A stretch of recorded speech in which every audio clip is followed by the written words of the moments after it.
It all began with a message that DJ Akademiks says changed how he views his long-standing relationship with Drake. Welcome to Celebrity Cookies, where the tea is always hot and the stories come with sprinkles of surprise. Make sure to subscribe. Leave a comment with your take on the story. During a recent livestream, Akademiks made a statement that quickly caught the attention of the hip-hop community. Drake accused him of being afraid of Kendrick Lamar's team. Yes, that's what Akademiks claims. The same person known for calling out rappers, stirring up controversies, and clashing with industry figures is now allegedly being labeled as timid by Drake when it comes to Kendrick's camp. But before diving into that heavy accusation, we need to provide some context. The rivalry between Drake and Kendrick Lamar has been one of the most intriguing stories in hip-hop lately. With diss tracks, sharp lyrics, strategic silences, leaked verses, and sold-out arenas, it has turned into a cultural battle. Caught in the middle is Akademiks, who has long supported Drake while trying to navigate the shifting public loyalty, especially following Kendrick's highly successful Grand National Tour. According to Akademiks, his conversation with Drake wasn't just a casual direct message. It felt significant. "Sometimes you all think that me and Drake are really close," Akademiks said during the stream, sounding both frustrated and slightly amused. "That's my guy and my favorite rapper, but I don't just blindly support him, my dude." Then he dropped a major revelation. "When Drake said that to me, I was like, yo, I showed up. Are you going to show up?" I swear I told him that. I promise, I put that on everything. The show up he's talking about? Kendrick Lamar's consecutive Grand National Tour performances at the Rogers Centre in Toronto, Drake's hometown. The atmosphere was electric. Kendrick, on stage with SZA, reveled in the chants of OV-Ho, from tens of thousands of fans mocking Drake's infamous diss track. The city didn't just attend, it celebrated Kendrick. That had to hurt. So when Akademiks mentioned the shows, he was doing more than just making a point. He was pushing Drake to confront the situation directly. "I showed up for them. They're coming to your city. Are you going to show up? This guy just called you a pedophile. Are you going to the show?" Akademiks recalled. Looking back a bit, that final line carries significant weight. Kendrick's track, Meet the Grahams, made waves with its straightforward lyrics, including claims regarding Drake's alleged relationship with a 25-year-old woman he reportedly knew since she was a minor. Regardless of whether these claims are true, the impact of the diss lies in its implications and how Drake chose to respond, or not respond. This seems to be the source of Akademiks' frustration. He felt he was present when it mattered, while Drake reportedly remained silent and instead directed his attention towards someone who had supported him for years. There's also an interesting twist. AK mentioned he couldn't attend the show due to a passport issue caused by his ex-girlfriend, who he claims cut his passport up. This odd detail adds to the chaotic nature of AK's life, where he is trying to demonstrate loyalty, getting involved in celebrity feuds, and dealing with personal issues. But AK didn't stop there. The situation with Drake was just one aspect of a broader tension between Akademiks and Kendrick Lamar's TD crew. The day before this stream, TD President Punch took a jab at AK on social media, alleging that Drake, rather than AK, was writing the captions for his news page, Akademiks TV. Let's pause on that for a moment. Punch was not accusing Drake of ghostwriting music. He was suggesting that Drake was ghostwriting influencer captions, a peculiar but pointed insult in today's influencer-driven landscape. This portrayal reduces AK to merely a puppet promoting Drake's narrative, rather than being a journalist or commentator in his own right.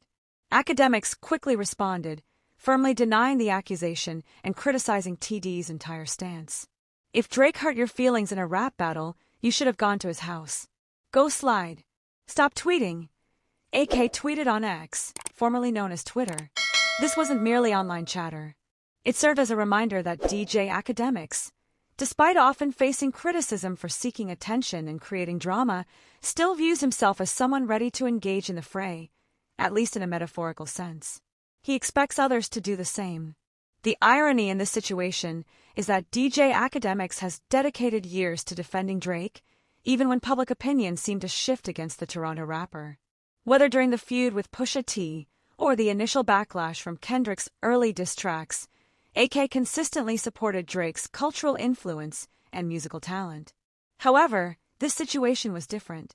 This wasn't merely about who had the better lyrics. It was about loyalty, pressure, and public visibility. Drake, arguably the world's biggest pop star, has always taken pride in handling conflicts carefully. He tends to use subtlety and strategic moves rather than direct confrontations. Yet, Kendrick Lamar's recent surge in popularity has left little room for such passive strategies. For fans like AK, Drake's lack of a visible presence, especially in a city where Kendrick was dominating, appears to be a sign of fear. For someone like AK, perception is crucial. "Y'all are calling me the most cowardly person in the game, and I showed up," he exclaimed during his live stream. "I'm seeing people." This statement underscored a deeper reality. It's no longer just about the music. It's about being visible, accountable, and maintaining pride. Drake's supposed remark about Akademiks being scared might have stemmed from annoyance or could be a projection of his own feelings. Regardless, it prompted a moment of introspection for someone who has shaped the hip-hop narrative over the last decade. It also raises a broader question. How do public figures manage their allies when the focus begins to shift? AK's defense wasn't solely about Kendrick or a passport. It was about feeling betrayed by someone he has consistently supported.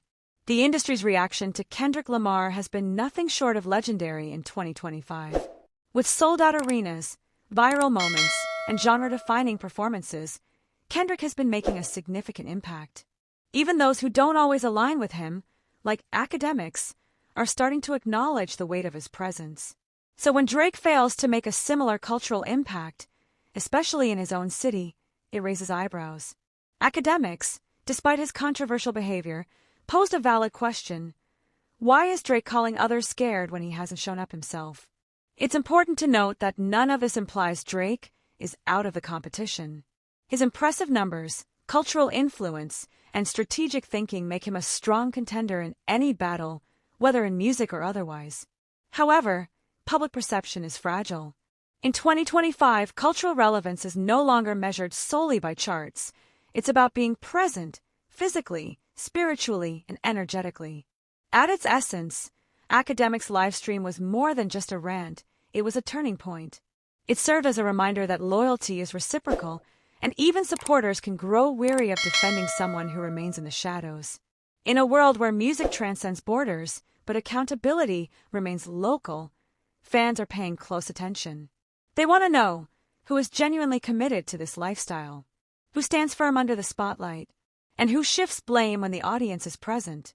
DJ Akademiks may have found himself in the middle of a conflict between two major figures, but by calling out Drake, he reminded everyone that even the most influential must confront the situation. The pressing question now is, will Drake respond, or will his silence resonate louder than any track?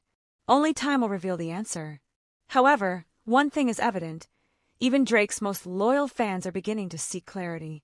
As for Kendrick Lamar, he continues to perform, succeed, and observe the developments around him. I'd love to hear your thoughts on the situation, so please share your opinions in the comments.